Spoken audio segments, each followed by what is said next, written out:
할렐루야. 오늘은 예수님이 마태복음 3장 13절에 알곡과 쭉정이를 나누는 그 시기를 말씀하신 중요한 사실이 있어요. 예수님 오셔서 이 땅에 있는 그 곡식을 말씀하신 것이 아니고 하나님의 나라에 들어갈 자들을 예수님께서 오셔서 구체적으로 증거해 주시고 그들을 추수하는 시기까지도 우리가 성경의 예언을 다 알고 나면 이미 정확하게 그 시기를 증거해 주신 사실을 알게 됩니다. 그래서 우리가 지금까지 성경의 그 총체적인 하나님의 구속사를 몰랐기 때문에 예수님께서 와서 비유로 하신 그 모든 말씀들을 풀 수가 없었던 거예요. 그래서 그 알곡과 쭉정이를 나누시는 그 시기를 말씀하셨는데 말씀하신 핵심은 뭐였냐면 하나님의 종들의 열매를 추수하는 하나님의 시간표를 계시해 주는 거예요.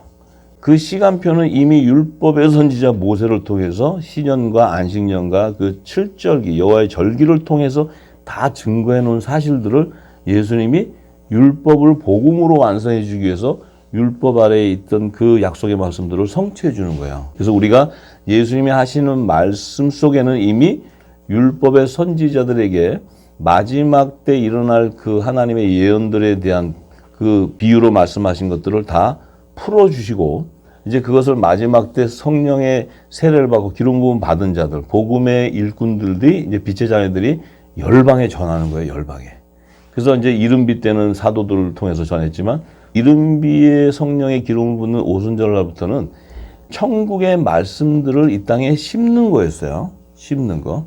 그랬기 때문에 그들은 많은 핍박과 참으로 엄청난 그 고통 가운데 사역을 이어갔지만 마지막 추수 때는 심는 사역이 아니고 거두는 사역이에요. 그래서 예수님이 말씀하셨죠. 예수님이 와서 씨를 뿌리지만 마지막 추수 때 넉 달이 나서 마지막 때 거두는 자들은 뿌리는 자와 거두는 자가 함께 즐거움에 동참한다 그랬어요. 예수님이. 그 얘기는 뭐냐면 마지막 때의 그 빛의 자녀들이 온 땅의 하늘의 비밀을 열어줬을 때 열매들을 거두게 돼요. 왜냐하면 진리가 부어져야 그 진리 가운데 열매들이 정체성이 다 드러나 버리기 때문에. 그래서 우리가 하는 사명은 거두기 위한 하늘의 비밀을 알아야 되는데 사도들은 전했죠. 우리도 전해야 되지만 열방에 다시 영원한 복음을 전해야 되지만 그 영원한 복음 속에는 일곱째 천사들이 나팔을 불 때 셋째 화로 임하는 후 3년반 대환란에 그 불구덩이 속에서 건져내야 되는 종과 시민이 있는 거예요.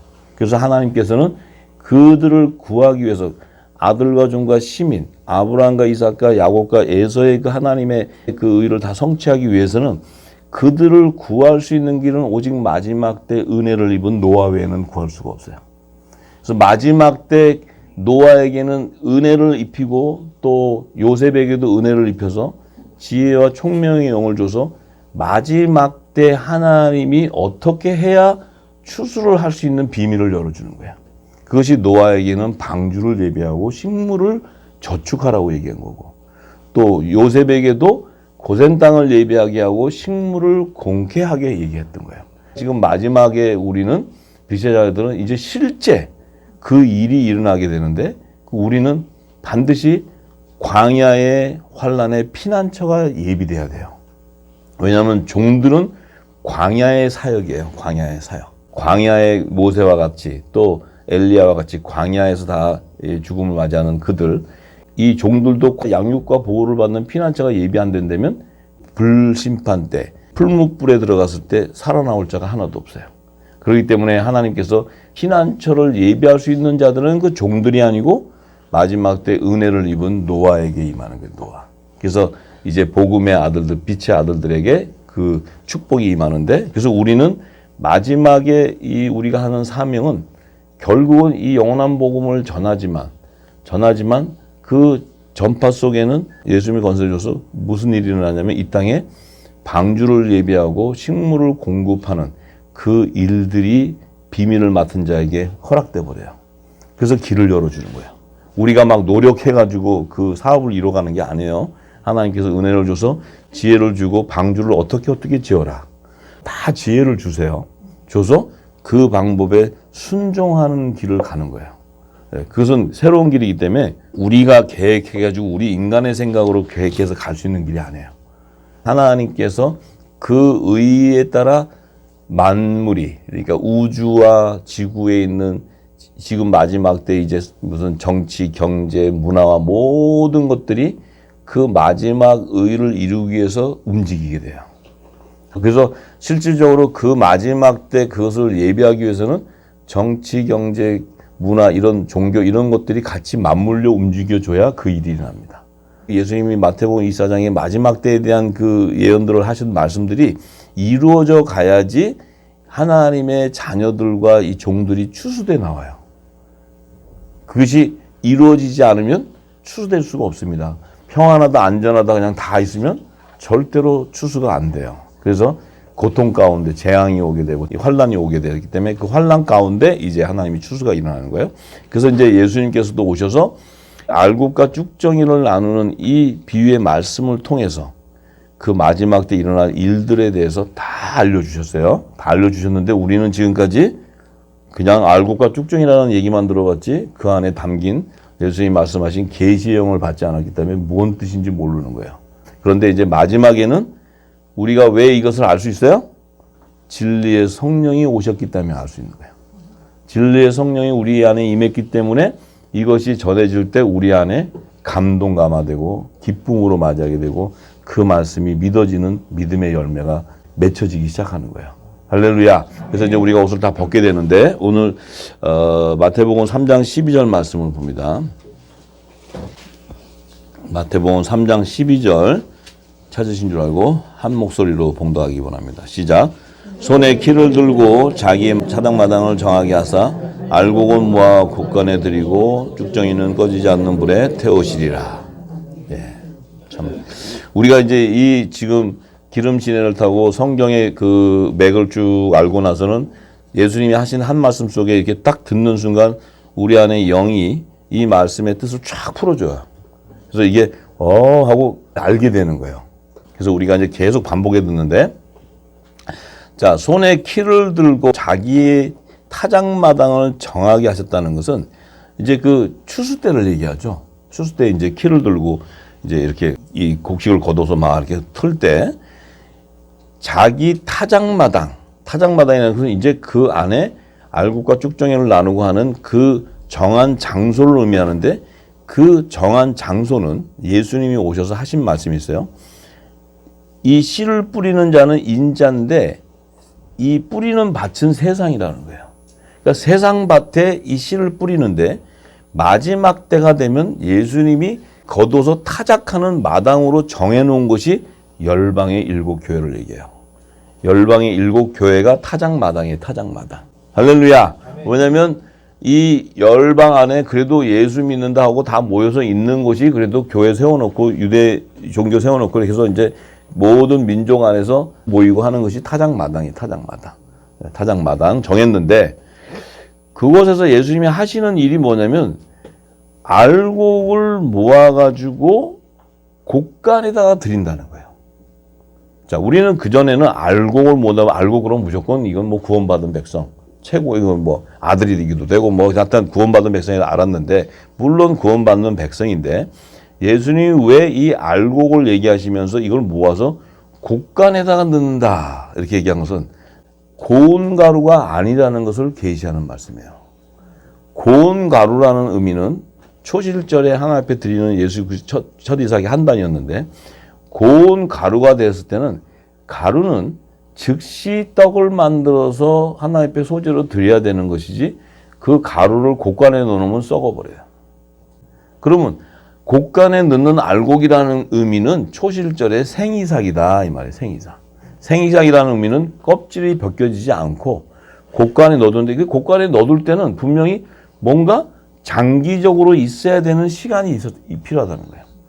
왜냐하면 이것을 곳간에 넣는다는 의미는 뭔가의 마지막 때에 넣어둔다는 것은 뭔가 시간적인 열매가 머물러야 된다는 거죠. 이 알곡이라는 게. 근데 이 타작마당에서 보니까 알곡하고 쭉정이하고 나누시는 거예요. 알곡과 쭉정이를 나눈다는 그 의미는 첫 이삭의 한 단으로 고운 가루는 이미 7년 풍년 기간에 추수되고 난 이후를 얘기하는 거예요. 우리가 알잖아요. 이제 이 기름이 부어졌으니까. 그렇다면 이 알곡과 쭉정이를 모은다는 의미는 7년 흉년 기간에 일어난다 하는 것을 계시해 주는 말이에요. 자, 그럼 이 알곡의 의미를 우리가 살펴보면 절대 이것은 고운 가루가 된 좋은 씨가 아니라는 거예요. 좋은 씨라는 의미는 천국의 아들이라고 했어요. 그 천국의 아들이라는 것은 성령의 기름 부음 받은 자라 했어요. 성령의 혁수. 그러면 그 자는 반드시 요셉의 단으로서 휴거될 자들이라는 거예요. 휴거될 자. 그런데 요 알곡의 의미는 곡간에 넣어둬야 되기 때문에 생이삭이기 때문에 이들은 이 땅에 곡간 안에 들어가서 머물러야 된다는 거예요. 남게 된다는 거예요. 남게 된다는 거예요. 그럼 요들은 야곱의 두 꿈을 통해서 요셉의 11 형제의 단이구나 하는 것을 우리가 알 수 있어요. 할렐루야. 예수님은 지금 요셉의 꿈을 풀어주고 있는 거예요. 그 다음에 바로 왕의 두 꿈을 풀어주는 거예요. 앤서가 거기 있는 거예요. 근데 우리는 지금 그냥 알곡과 쭉정이니까 그냥 알곡은 좋은 거고 뭐 쭉정이 이렇게 초보적인 단계만 알고 우리가 있었지 그 안에 깊은 영역에 예수님이 지금 이 말씀은 요셉과 바로 왕의 두 꿈을 풀어주는 구속사의 계시를 증거하고 있다는 걸 모르는 거예요. 왜냐하면 알곡이라는 자체의 정체성을 몰랐기 때문에 고운 가루가 뭔지를 몰랐어요. 그걸 몰랐다는 것은 우리가 절기에 대한 비밀도 몰랐다는 거예요. 그 다음에 7년 풍년과 흉년이라는 안식년이 왜 있어야 되는지도 모르고 희년이라는 제도가 왜 필요한지도 우리가 몰랐다는 거예요. 아는 게 없었어요. 솔직히 얘기하면 아는 게 그냥 아는 건 예수 이름밖에 뭐 예수 이름 예수 그리스도. 네. 당연하죠. 예수님이 가장 알아야 되는데 사도 바울은 그리스도의 초보의 돈은 버려라 얘기해요. 초보의 돈은 그거 가지고는 구원이 안 된다는 거예요. 구원이 예수님의 장성한 자의 분량으로 단단한 의의 열매를 먹는 그런 분량의 자가 돼야지 초보의 돌 가지고는 안 된다. 왜? 이 초보의 돌은 뭐 어떤 의미가 있냐면요. 유대 종교는 하나님 믿으면 구원받고 이 기독교 종교는 예수 믿으면 구원받는다. 맞아요. 당연히 하나님 믿어야 되고 예수 믿어야 되는데 하나님이 창세전에 감춘 하나님의 나라를 이룰 때 이러이러한 자들을 내가 추수할 것이고 이러한 다 하늘나라에 그 신분이 있고 직책이 다 있는 계급사회가 있는데 예수님 오셔서 그걸 다 이렇게 풀어주셨는데 우리는 내가 종인지 아들인지 시민인지 뭐 땡종인지 뭐 쭉정인지 뭐 사단의 회인지 뭣도 모르고 그냥 예수 믿으면 된대. 그래서 지금 여러분들이 그렇게 예수 잘 믿는 분들 그렇게 성경을 많이 하는 사람들한테 이제 지금부터 들으면 그들은 아는 게 하나도 없어요. 성경을 아는 게 없다는 거예요. 그러니까 예수님이 오셨을 때 바리새인과 사두개인들이 얼마나 똑똑했어요. 율법의 학자들이고 첫 언약으로 준 율법을 다 이 머리에다 붙여가지고 다 애우고 다닐 정도로 그 했던 사람인데 예수님이랑 딱 만났어. 예수님 만났으니까 예수님이 오셨을 때 그들이 예수님을 볼 때는 몰골이 초라하니까 우습게 봤어요.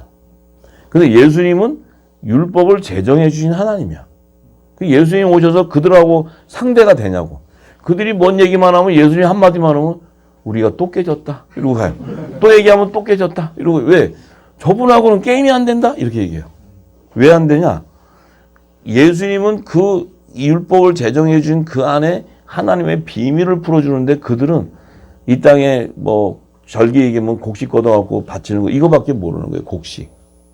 그 하나님이 지금 여기서 추수해가지고 곡식 걷어가지고 하나님 앞에 드리면 하나님 잡수요?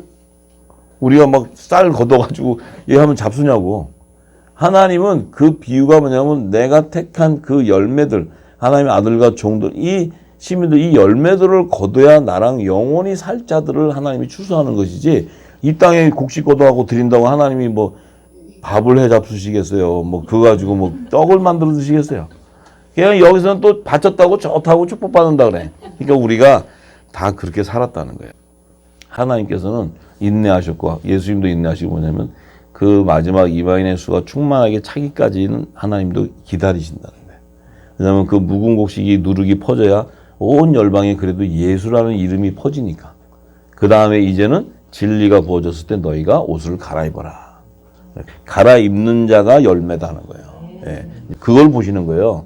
그러니까 우리가 그 전에 율법 아래 있었던 그 행위를 우리를 책망하지 않으세요. 왜냐하면 하나님이 진리를 안 줘놓고 야, 내 말 안 들어? 이렇게 해서 하면 공의 하나님이 아니라는 거예요. 그러니까 율법 이전 시대도 하나님이 율법과 복음을 제정 안 해줬기 때문에 그들도 심판하지를 않았다는 거예요. 그래서 5계명에다가 다 갖다 몰아넣었다는 거죠. 근데 이제 율법이 제정되면 그 율법의 법에 따라 심판을 하게 되시고 복음이 오면 이제 복음의 새 언약의 법에 따라 심판을 하시는 거예요. 그렇기 때문에 우리가 이제는 하나님의 나라의 비밀을 깊은 영역을 성령의 기름을 보여서 알아야 된다는 거죠. 자, 그래서 이 알곡은 모아서 곡간에 드린다 하는 것은 껍질이 벗겨지지 않은 곡식을 의미하는 것이고 이 땅에 남게 되는 생이삭의 열매를 예수님이 계시해 주는 거예요. 자, 그러면 왜 그 얘기를 하시냐면 제자들이 예수님이 택한 제자들 그들이 고운 가루라는 거예요. 그들은 어차피 나와 한 몸이 되어서 성찬 때 내 떡을 먹는 자이기 때문에 내 몸으로 연합이 된다는 거예요. 그래서 내가 초실절에 부활해서 갈 때 살과 뼈를 연합시켜서 저들을 데리고 가기 때문에 이제 이 땅에서 남게 되는 알곡, 곡식 그들을 곡간에 넣어두는데 이들이 누구이며 이 쭉정이는 누구이고 이 쭉정이는 화장마당에서 이 마지막 단을 걷어서 털었을 때 그 곡식에 붙어있던 열매였어요. 쭉정이는. 그러니까 가라지는 씨가 잘 나요. 가라지는 완전히 잡초예요. 잡초. 그거는 가인의 계보에서 나온 뱀의 후손들인데 이 쭉정이는 곡식 안에 있는데 이들이 털었을 때 알이 없고 알곡이 안 되고 껍데기만 있다는 것은 믿음이 다 빼앗겨 버렸다는 거예요. 그 안에 어쨌든 야곱의 자손으로 태어났는데 제사장 나라 백성으로 태어났는데 가나안 땅에 들어와서 우상을 숭배하고 하는 그걸 보니까 그냥 돈이 좋은 거야. 재물이. 그냥 좋은 게 좋은 거야. 그냥 하나님도 섬기고 재물도 섬기고 너도 좋고 나도 좋고 서로 이게 가다 보니까 결국 이름은 하나님인데 마음 안에는 우상을 섬기는 거야. 물질을 섬기고. 그러니까 어떻게 돼요? 폐역해지고 그 안이 황폐해져 버리는 거예요. 황폐해졌다는 의미는 믿음이 다 빼앗겨 버렸다는 거예요. 그러니까 결국은 껍데기만 남아있어. 껍데기니까 이 껍데기는 뭐야? 걷어서 태워버린다는 거예요. 요 태울 때 어디에 태우냐면 요거는 가라지들하고 같이 태워버려요. 근데 요 가라지들을 태우는 시기하고 쭉정이하고 알곡을 나누는 시기는 달라요. 쭉정이하고 알곡을 나누는 시기가 언제겠어요? 맞았어요. 알곡은 14만 4천이 인을 치는 넷째 천사가 나팔을 부는 그 시점이었고 다섯째 천사가 나팔을 부는 황충재앙은 입맞지 아니하는 자에게 임하는 거예요. 그렇기 때문에 이 황충재앙의 시점이 그 이전이 알곡들이 추수되고 그 이후는 쭉정이가 걷어지는 거예요. 할렐루야. 쭉정이가 걷어지기 때문에 쭉정이는 그들의 이마에 입맞지 아니한 자라는 거예요. 할렐루야. 그러니까 어차피 가라지들은 666이에요. 666. 가라지들은. 그런데 요 쭉정이들은 같이 야곱의 자손, 이스라엘 자손으로 있었는데 율법가 있었는데 요들은 생명책에서 지워져 버렸다는 거예요. 타락됐다는 거예요. 타락됐다는 거예요. 그래서 그 안에서도 야곱의 남은 자손이 바로 알곡이다 하는 거예요. 알곡. 그 계시록에 보면 이스라엘 12지파의 자손 중에서 하나님의 인을 맞은 자 14만 4천이 요게 바로 알곡이라는 거예요. 알곡. 그들은 거두어서 아들들이 휴고되거나 하면 그들은 광야에 예비된 피난처로 탈출해야 되고 도망가야 돼요. 그게 곡간이라는 거예요. 곡간. 자, 그것을 예수님은 이미 얘기를 하실 때 요한계시록은 지금 예수님이 하시는 말씀에 계시를 받아서 기록하는 거예요. 그러니까 요한계시록을 풀려면은 예수님이 사복음서에 이미 다 계시는 계시의 영과 지혜의 영을 받지 않고서는 요한계시록을 풀 길이 없어요. 요한계시록은 그냥 그 문자적으로 풀어갖고는 계시록을 풀 재주가 없어요. 풀리지도 않고. 네. 자, 그래서 이제 그 곡간에 넣어두는 그 알곡은 바로 이제 14만 4천 하나님의 종들의 열매를 얘기하는 거야. 그래서 초실절에 얘기했죠. 레위기 23장 14절에 보니까 볶음곡식과 생이사. 자, 볶음곡식, 그럼 볶음곡식은 뭐예요? 껍데기가 다 태워졌으니까 고운 가루가 되었다는 거예요. 그러니까 고운 가루가 됐다는 것은 뭐예요? 자기 의의가 없으니까 뭐예요? 그 안에 우상이고 뭐고 세상 것이 다 태워져 버린 것을 얘기해요. 그게 볶음곡식은 결국 소재가 되어서 하나님 앞에 향기로운 화제로 드려버린 거예요. 근데 생이상이라는 것은 아직 껍데기가 벗겨지지 않고 그대로 남아있는데 그래도 하나님이 알곡으로 추수해 준다는 거죠. 이것이 다른 양이라는 게 다른 양. 알곡은 예수님이 다른 양으로 비유해 주는 것이고 고운 가루는 예수님 우리에 있는 내 양이라는 거예요. 예. 아니 예수님이 사복음서에 그냥 다 풀면 다 이 아들과 종이에요. 두 중인데 아들과 종 전부. 자, 그래서 이제 우리가 잘 알아야 되는 게 이 초실절에는 첫 이삭의 한 단과 고운 가루와 생이삭을 얘기했지만 이제 오순절이 되게 되면은 뭘로 비유가 되냐면은 흠없는 7 어린 양으로 비유하고 수염소로 나와버려요. 그러니까 여호와께 드리는 속죄제로 드리는 수염소. 오순절이 되면은 여호와께 드리는 수염소가 바로 알곡이에요. 그리고 하나님께 새 소제로 드리는 떡 2개와 흠없는 어린 양 7. 이것이 바로 7천인의 하나님의 아들들이에요. 오순절 기간에 열매 맺혀져요. 요들이 이제 마지막 추수 때가 되면 7천인의 하나님의 아들들과 14만 4천의 하나님의 종들을 통해서 나팔절과 속죄절의 성물로 드려지게 되는 거예요. 이것이 나팔절과 속죄절에 드러나는 열매들이에요. 그러니까 이게 유월절, 무교절, 초실절, 오순절, 나팔절, 속죄절 이 시기는 전부 같은 비유를 하는데 같은 내용이에요. 아들과 종을 추수하는 열매를 얘기하는 거예요. 절기는 전부. 할렐루야. 자, 그래서 알곡을 걷어서 넣어두는 그 곡간에 대한 의미를 우리가 좀 더 구체적으로 알려면 말라기서 3장 7절에서 10절에 이제 11조와 헌물에 대한 얘기를 하실 때 이 헌물은 제사장 나라 조상 야곱에게 내가 그 베델에서 약조를 했을 때 그 야곱이 10의 1조를 하나님 앞에 드리겠다는 소원했던 그 소원을 하나님께서 야곱과 약속을 했기 때문에 그것을 취해야 되는데 야곱의 자손들 너희들이 가나안 땅에 들어와서 우상을 섬김으로 말미암아 한 영혼도 구원을 받을 수가 없었기 때문에 하나님께서는 그 안에서 종들을 거둘 자가 없었다는 거예요. 그래서 하나님께서 대노하시면서 내 것 하나님 것을 너희들이 도적질했다 이렇게 얘기하는 거예요. 그러니까 이 제사장 나라 백성들이 우리가 무엇을 도적질했습니까? 그것이 바로 11조 헌물이다 이렇게 얘기해요. 11조 헌물. 그 11조라는 것은 야곱이 하나님 앞에 소원했던 10의 1을 얘기하는 거예요. 이 헌물은 무슨 헌물이냐? 속죄제에 하나님 앞에 드리는 수염소에 대한 헌물이에요. 그러니까 하나님의 종들을 드려야 되는 그 헌물을 얘기하는 거예요. 속죄절의 헌물. 자, 그것인데 하나님이 그래 내가 새 예루살렘 성에 12문 위에 있는 이스라엘 지파 12문 위에 이름 다 줘버려.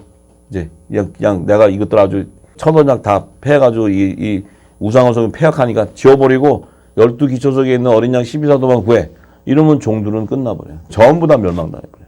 근데 하나님은 약속을 하셨고 창세전부터 언약을 하셨기 때문에 그 일을 하나님은 당신의 속성은 이루어야 되는 거예요. 당신이 약속을 한 거기 때문에. 그러니까 그분이 약속했다 변심이 돼가지고 화가 나가지고 확 바꿔버리고 이러면은 구원받을 자가 없는 거예요. 근데 새 하늘과 새 땅을 완성하기 위해서는 그 종도 있어야 되는 거예요. 시민도 있어야 되고. 그래야 하나님의 플랜이 완성되는 거예요. 근데 만약에 이 하나님께서 속이 조금 좁아가지고 막 밴댕이 속이 돼갖고 막 삐져가지고 막 이러면 미워 막 이러면은 이게 아주 우리 정말 구원받기 힘들어요. 하나님 비유 맞추기. 왜냐하면 주권자시니까. 근데 하나님은 공의 하나님이시고 신실하시고 그분이 하신 말씀은 1.1도 없이 틀림없이 지키시기 때문에 우리가 믿을 수 있는 거죠. 그러니까 정해졌기 때문에 화가 나셨지만은 하나님께서 그 약속을 이루기 위해서 내가 야곱의 남은 자손은 구해주겠다. 이렇게 다시 약속을 하세요. 하나님께서. 그래서 야곱의 남은 자손이 추수가 되는 거예요. 그런데 그들이 이제 하나님 앞에 드렸던 그 11조를 다 하나님 거둘 수 없게 만들었는데 이제 하나님이 10절에 이렇게 얘기해요. 만군의 여호와가 이르노라 너희의 온전한 11조 14만 4천을 창고에 들여. 이 창고가 바로 곡간을 얘기하는 곡간. 이 창고가 그러니까 마지막 때 환난의 피난처에 이제 그들이 들어가서 온전하게 하나님 앞에 드려지게 된다면 하늘문을 열고 너희 복을 쌓을 곳이 없이 붙지 않나 보라. 이것은 뭐예요? 14만 4천 종들을 다 내가 추수해 주마 하는 약속의 말씀이에요. 뭐 또 이 땅에서는 하늘문을 흔든다니까 돈벼락 내린다고 또 얼마나 기도했어요. 막 그냥 사업 다 잘 돼. 우리가 11조만 하고 그래갖고 많이들 했죠. 그죠? 축복받겠다고. 지금도 하고 있어요. 지금도. 내버려 두세요. 하든 일마든지. 그 의미를 모르고 우리가 하면 하나님과 전혀 다른 길을 가서 우리가 신앙생활을 한다는 거예요. 그래서 이제 우리가 하나님 뜻을 알면은 이 10분의 1을 하나님께서 거둬야 되는데 이것을 거두려면 반드시 곡간을 예비해야 되는데 이 곡간을 예비할 자는 저 종들은 예비할 길이 없는 거예요. 왜냐하면 하늘의 비밀을 모르기 때문에. 그러니까 예수님도 제자들에게 곡간을 예비하라는 거예요. 그래서 곡간에서 너희들이 꺼내오라는 거예요. 이런 얘기들이 뭐냐? 말라기를 통해서 선지자를 통해서 11조에 대한 헌물에 대한 이 계시들을 열어주는 거예요, 예수님이. 그래서 너희들이 바다에 가서 이 그물을 던지지 않으면 물고기가 잡히지 않는다는 거예요. 그러니까 물고기는 그물을 반드시 던져야 그물 안에 들어오지, 그물을 안 던지면 세상으로 가버려요, 전부 다. 물고기가 자기가 그물을 던질 수 있는 재주가 없어. 이 그물은 어부만이 던질 수 있는 어부. 그래서 예수님이 제자들에게 내가 너희를 이제부터 사람 낚는 어부로 택하겠다. 이제는 너희가 물고기 잡는 어부가 아니고 사람 낚는 어부가 되겠다. 그럼 뭐야? 이 천국 복음을 온 민족에 전파하는 복음의 일꾼이 될 거다 하는 얘기예요. 그게. 그 물고기는 종의 형체, 물고기는 사람을 의미하는데 그 종의 형체라는 게 땅에 속한 자를 의미한단 말이에요. 그래서 예수님이 한 비유의 말씀은 이 말씀이 다 풀어주면 너무 쉽게 얘기하셨어. 근데 예수님이 하늘의 소리로 얘기했기 때문에 우리가 못 알아듣는 거예요. 전부 다. 천국의 언어로 비유로 말씀하셨기 때문에. 그죠? 그러니까 지금은 이제 보면 예수님 하신 말씀이 뜻을 아니까 우리가 다 알게 되잖아요. 그래서 왜 그러면 이 곡간을 예비해야 되냐?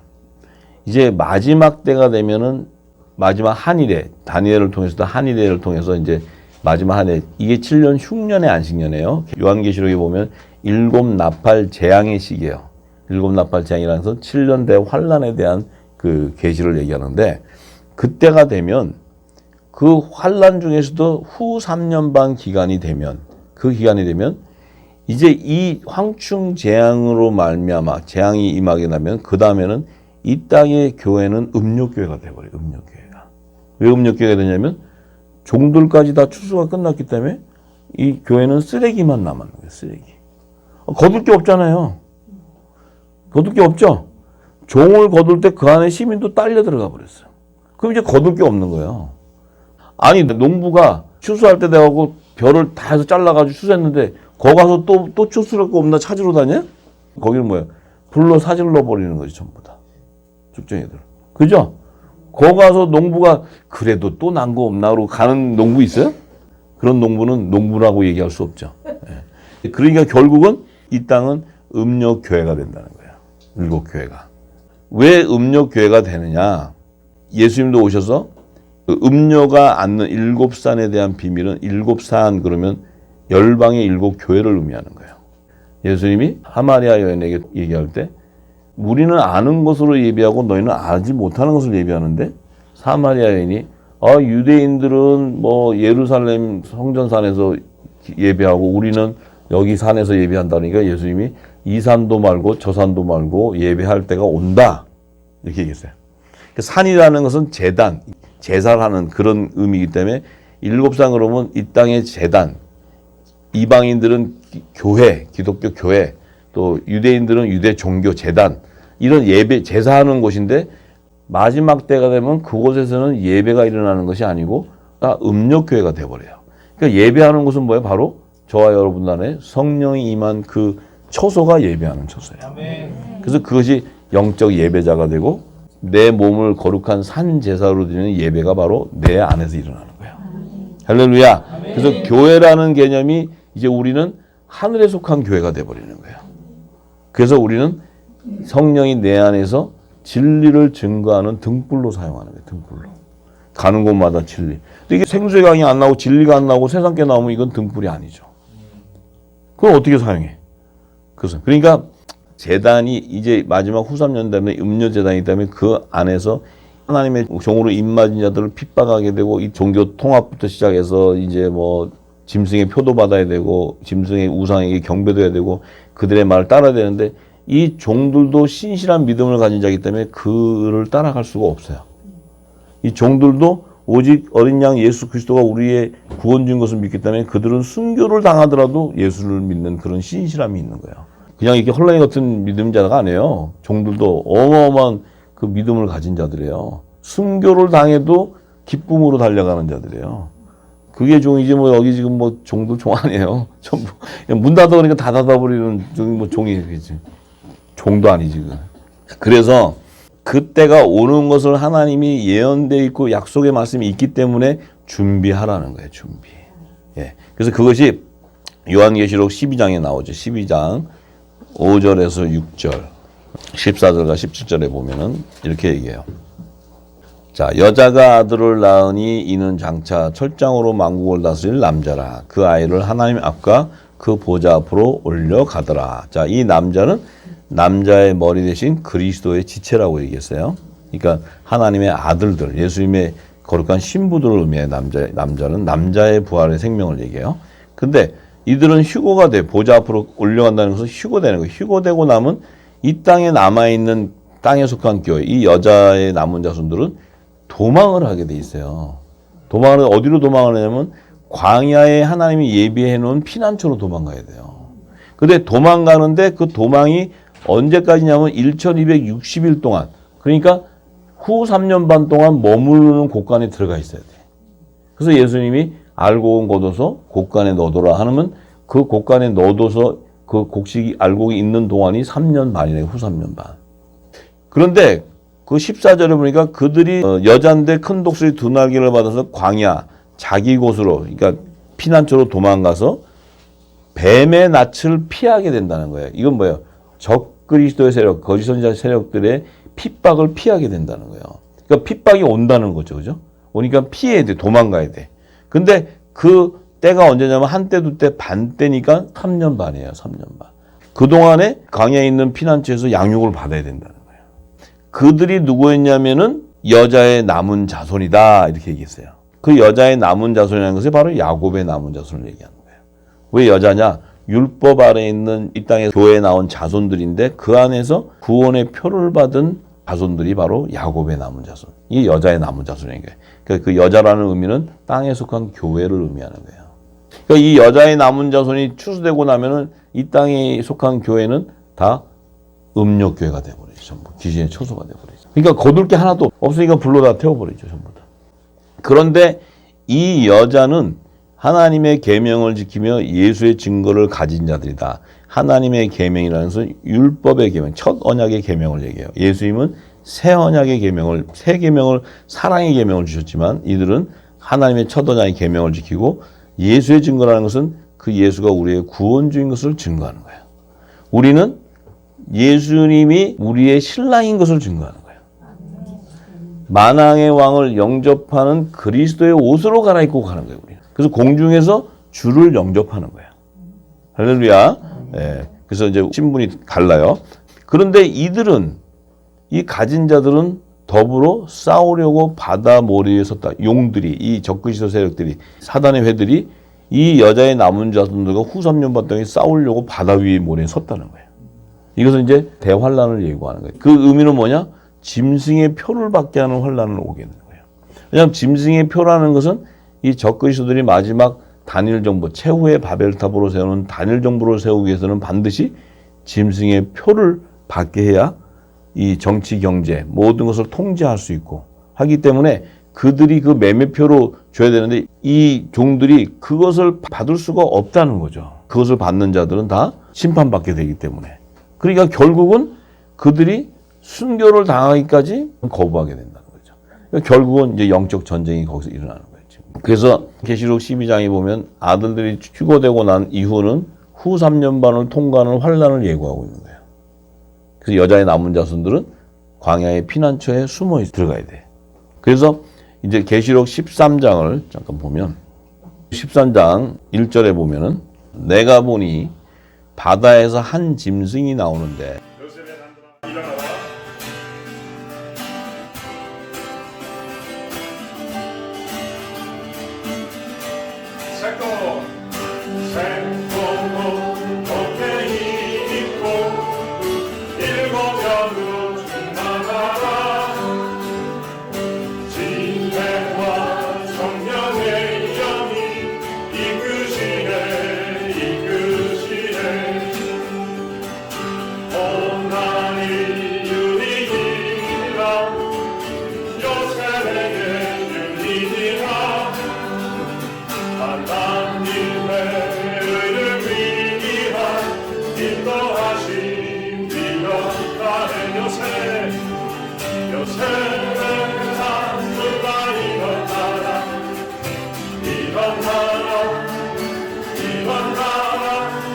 이스라엘 12진 바로 그대로 다스리 하나님 마음과 하나님 마음과 합한 그의 기쁨도 요새와 고생만 준비하여 친구를 공급하라. 정들과 심히 위한 이한 적을 예비하라. 영의 양식 육의 양식으로 양육하고 보호하는 요셉의 단그가 일어나라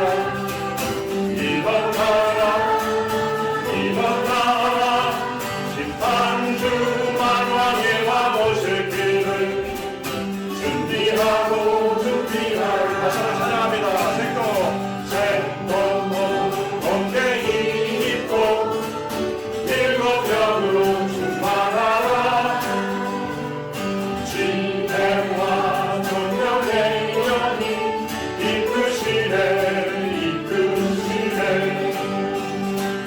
고난이 유일이라 요셉에게 유일이라 하나님의 의를 위한 인도하신 이렇다네. 요셉의 단그가 일어나라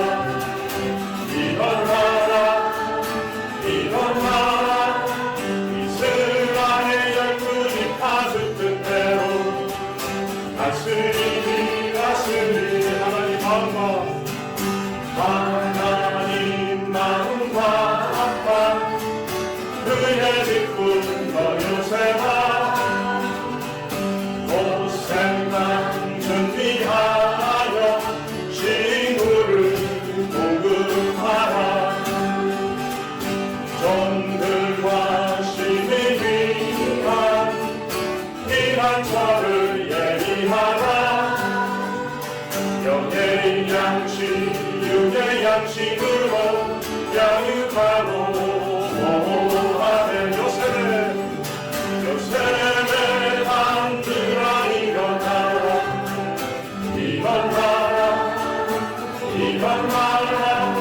심판주 만왕의 왕오실 길을 준비하라. 요셉의 단들아 일어나라 이스라엘 열군이 파주 뜻대로 다스리 요셉의 단들아 일어나라